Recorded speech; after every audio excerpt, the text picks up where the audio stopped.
할렐루야. 감사로 여는 하루. 하나님께서 오늘도 좋은 하루를 주셨습니다. 달라스 새빛연합감리교회의 김형남 목사입니다.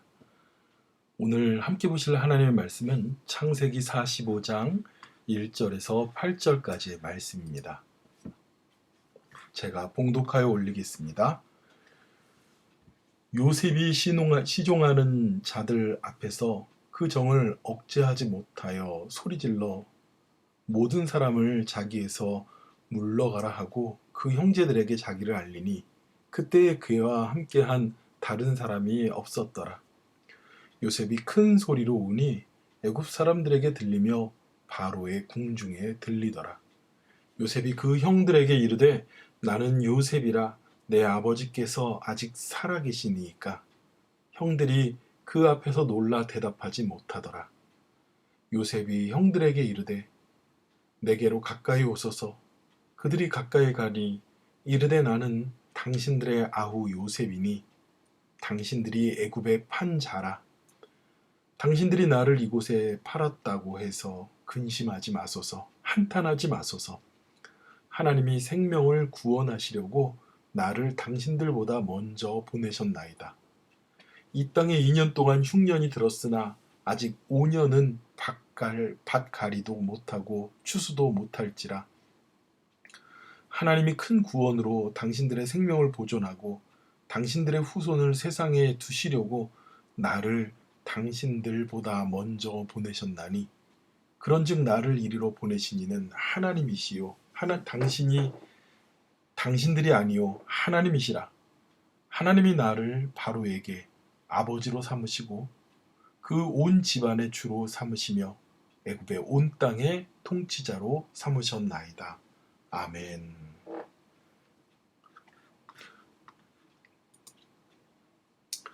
요셉의 형들은 이제 베냐민을 데리고 다시 식량을 얻고 그리고 시므온을 되찾기 위하여서 애굽으로 향하였습니다. 그리고 마침내 요셉을 다시 만나 그들이 요셉 앞에 다시 그들이 재회하는 일들을 맞이하게 됩니다. 그리고 그 앞에 바로 유다의 자신이 목숨을 건 그러한 형제들을 향한 또 아버지를 향한 희생하는 그 이야기 속에서 요셉은 그의 마음이 무너져 그의 마음을 그 정을 억제하지 못하고 웁니다. 근데 얼마나 그가 17살에 노예로 팔려와서 30살이 되기까지 그 험난한 인생과 시간들을 생각하면 얼마나 그 안에 쌓인 것이 많았겠습니까?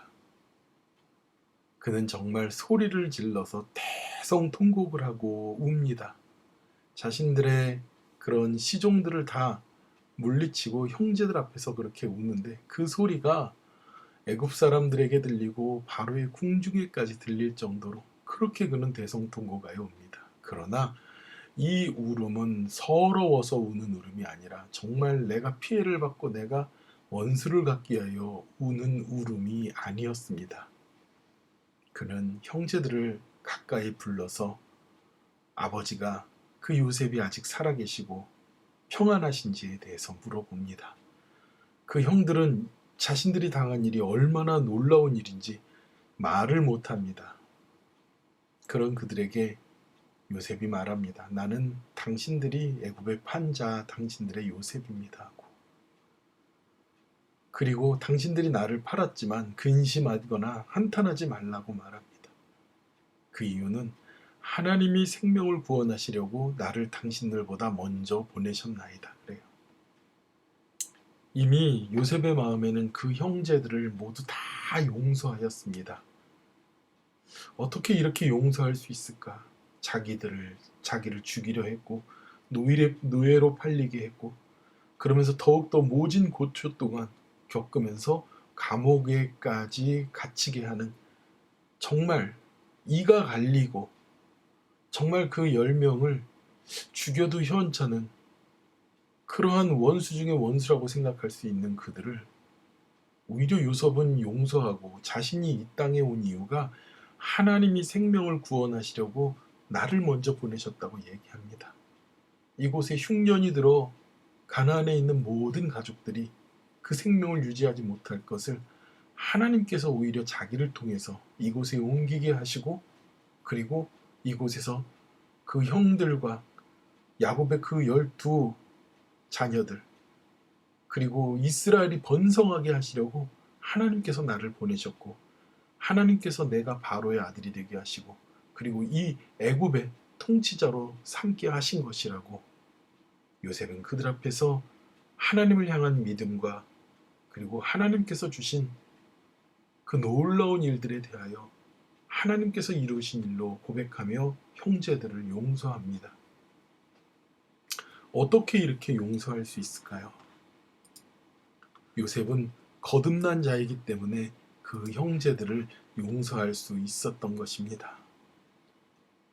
만약에 요셉이 내 인생이 이렇게 된 이유는 너 때문이야, 너희들 때문이야, 내가 이렇게 어렵고 힘든 일이 다 너희들 때문이야, 그런 마음을 가지고 복수하고 원수를 갚는 마음으로 출세하려고 하였다면 그의 길이 어떻게 되었을까요?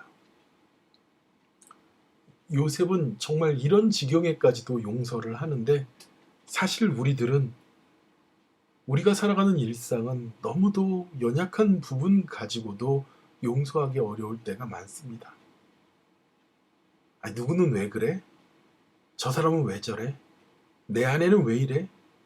우리 아이들은 왜 이래? 하면서 불평하고, 그리고 사랑으로 보듬지 못하고, 또 용서하지 못하고 원망하는 모습들을 우리는 쉽게 나타냅니다. 그런데 요셉은요, 너무도 아이러니하게 정말 용서할 수 없는 철천지 원수와 같은 자들을 하나님의 섭리 가운데 주님을 바라보며 그들을 용서합니다. 마치 예수님께서 십자가에 달리시면서 저들이 하는 일을 저들이 알지 못하나이니 저들의 죄를 용서해 달라고 아버지 하나님께 간구하셨던 예수 그리스도의 모습과 같습니다. 하나님을 믿는 사람들은 어떻게 그렇게 용서하여야 될까요? 우리는 하나님의 자녀라면, 예수 그리스도로 인하여 용서받고 구원의 은혜를 얻었다면 아버지 하나님께서 우리의 인생과 삶에 섭리하셔서 지키시고 고치시고 회복하심을 믿으며 우리도 용서하며 살아가는 자들이 되어야 될 줄 믿습니다. 그냥 내가 용서했어, 이 정도는 우리가 용서하는 것이 아니에요. 먼저 내게 베풀어 주신 아버지 하나님의 사랑을, 그 사랑에 의지하여서, 그래, 내가 예수님이 나를 구원하셨으니까, 하나님이 나를 용서하셨으니까 내가 용서해야 돼 라는 그러한 용서가 우리의 신앙과 밑바닥에 있어야 될 줄 믿습니다. 그리고 우리가 용서했다면, 은혜를 베풀었다면 과거를 생각하여서는 안 됩니다. 요셉은 그 형들뿐만 아니라 보디발의 아내도 용서했습니다. 그리고 술 맡은 관원도 용서했습니다. 용서는 그냥 우리의 감정으로 이루어질 수 있는 것이 아닙니다.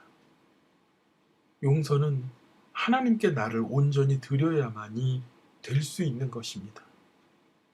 우리가 잘 알고 있는 사랑의 원자탄의 손영원 목사님은 자기의 아들들을 죽인 그 공산주의자 앞잡이 청년을 하나님의 사랑으로 용서하고 그의 목숨을 살릴 뿐만 아니라 그를 아버지 하나님께서 귀히 쓰는 목회자로 삼고 세웠습니다. 절대로 감정으로 한 일이 아니고 절대로 과거를 생각하거나 되짚으며 한 일이 아닙니다. 하나님께서 그의 삶을 사랑으로 만져주셨기 때문에 용서할 수 있는 것입니다. 사랑하는 우리 세빛가족 여러분, 여러분들은 거듭나셨습니까? 예수 그리스도의 은혜와 이름과 사랑으로 그 핏값으로 거듭났다면 우리도 용서하기 위하여서 주님 앞에서, 주님의 그 섭리 앞에서 아버지 하나님을 온전히 신뢰하며 주님의 그 사랑에 기대어 예수 그리스도의 사랑을 닮아가는, 그 용서를 실천하며 살아가는 귀한 저와 여러분이 되기를 축원합니다. 기도하겠습니다. 사랑의 하나님 아버지 감사합니다. 우리는 연약하고 부족합니다. 아버지 하나님, 요셉이 보였던 그 놀라운 은혜의 역사를 우리는 듣기만 하는 것이 아니라 우리가 먼저 아버지 하나님께서 내게 베풀어 주신 사랑을 기억하며 우리가 먼저 손 내미는 자들 되게 하여 주시옵소서. 우리가 용서하였다면, 우리가 은혜를 베풀었다면 우리에게 은혜를 베풀어 주시고 과거를 기억하지 아니하시는 주님처럼 우리도 아버지 하나님 뒤돌아서 어리석은 생각과 결정을 하지 않게 하여 주시옵시고, 아버지 하나님 온전히 주님께 나를 드리는, 그러므로 인하여 용서하는 믿음과 신앙을 가지고 살아가는 우리가 되게 하여 주시옵소서. 아버지 하나님, 용납이 안 되는 것을 위하여 끊임없이 기도하게 하시고 끊임없이 주님의 사랑 가운데 만나러 가는 자들 되도록 축복하여 주시옵소서. 모든 은혜를 감사드리며 예수님의 이름으로 기도드렸사옵나이다. 아멘. 아멘. 저는 오늘 샌안토니오로 우리 감리교 목사님들 목회자 세미나를 갑니다. 가서 함께 기도하고 그리고 은혜 나누고 또 목회를 위한 귀한 일들을 나눕니다. 제가 정말 좋은 은혜 받고 돌아올 수 있도록 여러분 좀 기도해 주시기 바라고요. 여전히 아프신 분들이 있어요. 아프신 분을 위해서 기도해 주시고, 또 장례와 모든 일에 아버지 하나님께 기도하고 있는 성도님들이 있습니다. 그들 위하여 간절히 기도해 주시길 바랍니다. 기도하겠습니다.